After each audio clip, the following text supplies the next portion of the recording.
এমন একজন নবী যার ওফাতের পর ইহুদিদের ওপর সবচেয়ে বড় আযাব নেমে এসেছিল। এমন একজন নবী যাকে আল্লাহ কোরআনে নিজের রূহ বলেছেন, যার নামে পৃথিবীর সবচেয়ে বড় ধর্ম প্রতিষ্ঠিত হয়েছে। এমন একজন নবী যাকে এমন সব মুজেজা বা অলৌকিক ক্ষমতা দেওয়া হয়েছিল যা অন্য কোনো নবীকে দেওয়া হয়নি। এমন এক নবী যাকে আসমানে উঠিয়ে নেওয়া হয়েছিল এবং এক বিশেষ সময়ে তাকে আবারও এই পৃথিবীতে পাঠানো হবে।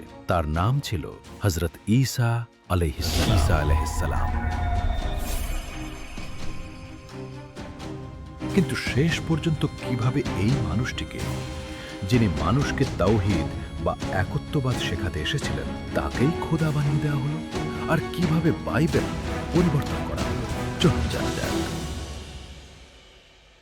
যখন বনি ইসরায়েলের অবস্থা খুবই খারাপ হয়ে গিয়েছিল, তাদের আলেমরা দুর্নীতিপরায়ণ হয়ে গিয়েছিল।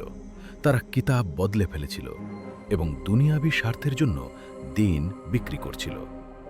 তার উপর সেই সময় ফিলিস্তিনে রোমান সাম্রাজ্যের শাসন ছিল, যারা ইহুদিদের ওপর খুব অত্যাচার করত।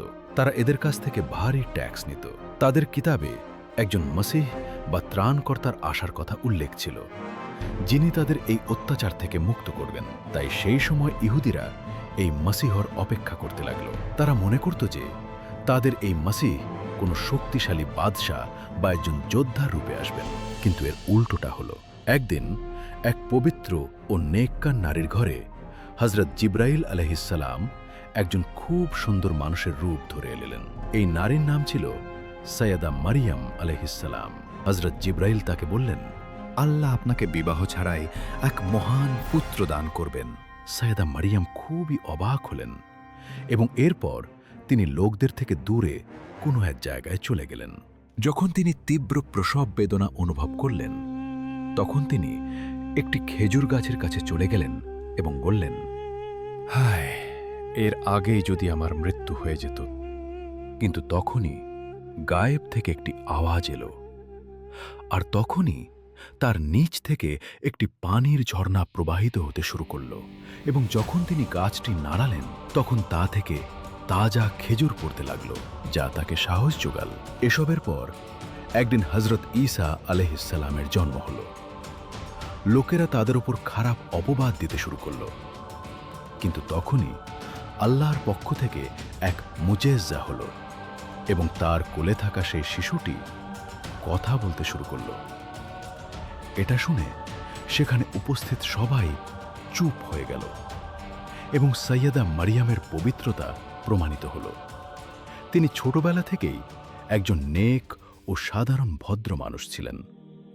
তিনি মাটি দিয়ে পাখি বানিয়ে আল্লাহর সাহায্যে সেগুলোকে জীবিত করে দিতেন। তিনি অন্ধ এবং বধিরদের আল্লাহর সাহায্যে সম্পূর্ণ সুস্থ করে দিতেন এবং মৃতদের আল্লাহর সাহায্যে জীবিত করে দিতেন। একজন লোক হযরত ঈসা আলাইহিসসালামকে বলল, যদি আপনি সত্যিই সত্যবাদী হন, তবে আকাশ থেকে আমাদের জন্য খাবার নামিয়ে দিন। তখনই আল্লাহ তাদের জন্য আকাশ থেকে এক রাজকীয় দস্তরখান বা খাবারের আয়োজন নামিয়ে দিলেন। ধর্মযাজকরা রোমান বাদশার সাথে মিলে হযরত ঈসা আলাইহিসসালামকে হত্যা করার পরিকল্পনা করল। এই সময় হযরত ঈসা আলাইহিসসালাম তার সাহাবীদের সাথে খাবার খাচ্ছিলেন। তখনই তিনি তাদের বললেন, তোমাদের মধ্যে একজন আমাকে বিশ্বাসঘাতকতা করবে। আর তারপর সেটাই হলো।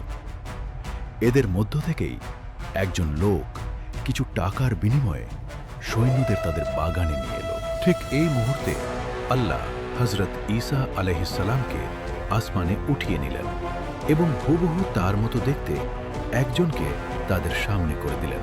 ইহুদিরা এই লোকটিকে খুব খারাপভাবে নির্যাতন করল এবং তাকে শুলে চড়িয়ে দিল। এরপর 70 খ্রিস্টাব্দে একজন লোক সল অফ টার্সিস, যাকে পরে পল দি অ্যাপস্টল বলা হতো, সে লোকদের এটা বোঝাতে শুরু করল যে হযরত ঈসা আলাইহিসসালাম কোনো নবী ছিলেন না, বরং খোদার পুত্র ছিলেন।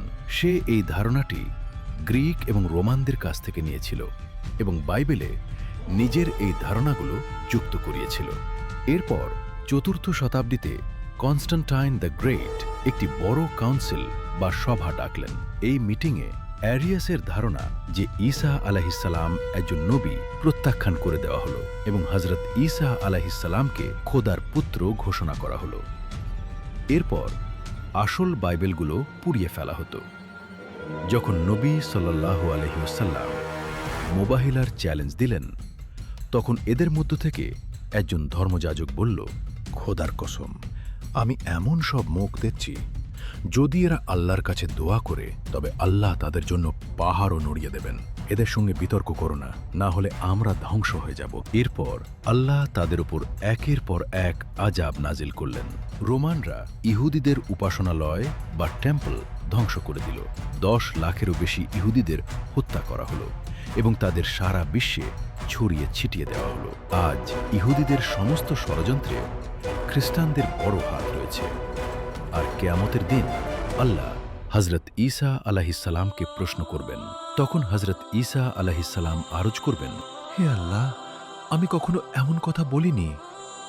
যদি আমি বলতাম তবে তুমি অবশ্যই তা জানতে। যতদিন আমি তাদের মধ্যে ছিলাম আমি তাদের উপর সাক্ষী ছিলাম।